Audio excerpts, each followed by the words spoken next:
ఈ ఒక్క కార్యక్రమం ద్వారానే 538 కోట్ల రూపాయలు మనం సహాయం చేస్తే ఏకంగా 1,07,000 కుటుంబాలకు మంచి జరిగిస్తూ గత ప్రభుత్వం అంటే మనం రాకమునుపు ఉన్న 5 సంవత్సరాల కాలంలో గత ప్రభుత్వంలో చంద్రబాబు నాయుడు గారి ప్రభుత్వంలో ఒకసారి గమనించినట్లయితే కేవలం ఆ 5 సంవత్సరాలు కలిపి మత్స్యకార సోదరులకు వీళ్ళిచ్చిన సహాయం ఎంత అని చెప్పి చూస్తే కేవలం 104 కోట్లు. కేవలం 104 కోట్లు ఇచ్చిన అప్పటి పరిస్థితి మనమేమో ఏకంగా 1,07,000 కుటుంబాలకు ప్రతి ఒక్కరిని కూడా దీంట్లోకి తీసుకొని వస్తూ ట్రాన్స్పరెంట్గా పారదర్శకంగా ఏ ఒక్కరూ కూడా మిగిలిపోకూడదు అనే ఉద్దేశంతో అందరినీ కూడా దీన్ని తీసుకొస్తూ 4,000 రూపాయలు ఇస్తా ఉన్న కార్యక్రమాన్ని మనం 10,000 రూపాయలకు పెంచి 10,000 కూడా దేశ చరిత్రలో ఎక్కడ ఏ రాష్ట్రంలో కూడా ఇవ్వని అమౌంట్ ఒక్క మన రాష్ట్రంలో మాత్రమే జరుగుతూ ఉన్న ఈ స్థాయి సహాయం దాన్ని ఏకంగా 10,000 రూపాయల దాకా కూడా దాన్ని పెంచి మత్స్యకారులకు తోడుగా ఉండే కార్యక్రమం చేస్తూ ఉన్నాం. గతంలో డీజిల్ సబ్సిడీ విషయానికి వస్తే కూడా కేవలం 6 రూపాయలు మాత్రమే సబ్సిడీ ఇస్తూ ఉన్న అప్పటి పరిస్థితి నుంచి మనం అధికారంలోకి వచ్చిన వెంటనే దాన్ని ఏకంగా 9 రూపాయలకు దాన్ని పెంచి 6 రూపాయల నుంచి ఏకంగా 9 రూపాయలకు పెంచడమే కాకుండా అది ఎప్పుడు వస్తుందో ఇస్తారో లేదో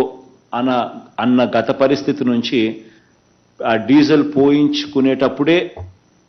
సెలెక్టివ్లీ బంక్స్ ఏర్పాటు చేసి ప్రతి మత్స్యకారుడికి కూడా ఒక ఐడి కార్డు ఇచ్చి ఆ ఐడి కార్డ్ రిజిస్ట్రేషన్ ద్వారా వెంటనే నోట్ చేసుకుని డీజిల్ కొట్టేటప్పుడే ఆ 9 రూపాయల సబ్సిడీ తగ్గించి డీజిల్ కొట్టించే కార్యక్రమం చేశాం. ఇది కూడా ఒక గొప్ప విప్లవాత్మక మార్పు. ఎందుకనంటే ఎప్పుడో వస్తుందో లేదో వచ్చినప్పుడు వస్తుంది, అసలు వస్తుందో రాదో తెలియని పరిస్థితి నుంచి అలా కాకుండా number of ships, number of vessels కూడా నెంబర్ ఆఫ్ ఈ డీజిల్ సబ్సిడీ వర్తింపజేసే వెసల్స్ను కూడా పెంచి అమౌంట్ను కూడా మనము దాదాపుగా 20,812 బోట్లకు పడవలున్న కుటుంబాలకు ఏకంగా 135 కోట్ల రూపాయలు మనం ఈ రకంగా డీజిల్ సబ్సిడీ రూపకంగా కూడా ఇవ్వడం జరిగింది. వేటకు వెళ్ళి ఎవరైనా మత్స్యకారులు ఎవరైనా పొరపాటున ఏదైనా జరిగి ఏదైనా పాపం ఆ కుటుంబాలలో ఎవరైనా చనిపోతే గతంలో ఇచ్చే ఎక్స్గ్రేషియా కూడా ఎప్పుడు వస్తుందో తెలీదు,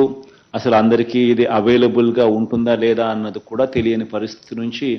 ఈరోజు ఆ పరిస్థితిని మార్చి ఎక్స్గ్రేషియా ఏకంగా 10 లక్షల రూపాయలకు పెంచి ఏదైనా జరగరానిది జరిగితే ఆ కుటుంబానికి అండగా ఉండే కార్యక్రమంలో భాగంగా ఏకంగా 10 లక్షల రూపాయలకు దాన్ని పెంచడమే కాకుండా ఇన్సిడెంట్ జరిగిన వెంటనే ఒక 5 లక్షల రూపాయలు వాళ్ళకు వెంటనే సహాయం అందేట్టుగా ఆ తర్వాత మిగిలినది కూడా టైం బౌండ్ మేనర్లో వితిన్ 6 months వితిన్ 6 నెలల్లోనే మిగతా డబ్బులు కూడా వాళ్ళందరికీ అందజేసే ఒక గొప్ప సాంప్రదాయం కూడా కొత్త ఒరవడికి కూడా తీసుకురావడం జరిగింది. దీనివల్ల దాదాపుగా 175 కుటుంబాలకు మంచి జరిగిస్తూ మరో 17 కోట్ల రూపాయలు 16,87,00,000 రూపాయలు దాదాపు 17 కోట్ల రూపాయలు వాళ్ళకు తోడుగా అండగా నిలుస్తూ చేయడం జరిగింది.